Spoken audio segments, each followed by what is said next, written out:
Unë jam gjyshi i djalit. Ndrëm në orën 12 të natës, është aksidentuar nipi i djalit Shupës. Dhe ka ardhur në morgun e spitalit Lorës. Kemi rreth 8 orë këtu, që po presëm, nuk vjen mjeku ligjor, na ndihmoj të bëj veprimet e saj. Neve jemi shumë të shqetësuar se shteti po na kthen krah, jo po na ndihmon. Nuk e dim sa shteti është ky shteti jon, që nuk punon për popullin. Rrit 30 policë këtu dhe nuk merr asnjëri masa për të pru mjekun ligjor dhe prokurori këtë vit të bëjë veprimet. Të marrëm kufomën. Si do t'ja ka ndodhur? Një makinë, na e ka vrarë djalin, ka ikur me shpejtësi 200 km/h në qytetin e Vlorës, as i patrull policie. Bulevardi Kryesor, nga Lugomaria drejt te kinoteatri ka vrarë djalin, ka ikur me 200 km/h, as po sa blok policie si ka dalë përpara. Dhe shteti tash ka ardhur me 15 policë këtu, më mban mua, s'më jep djalin ta shikoj. Unë se kam parë me sy një herë nipin.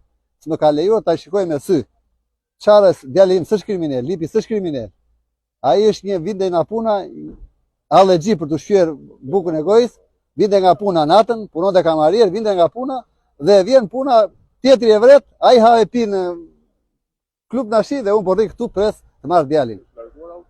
Autori është burg, po çdo ha e pi se më than ka ha e pi atje. Dhe policët vinë mbrojnë mua këtu. Asnjë ndihmë s'më jep shteti. Si do veprohet nuk e di.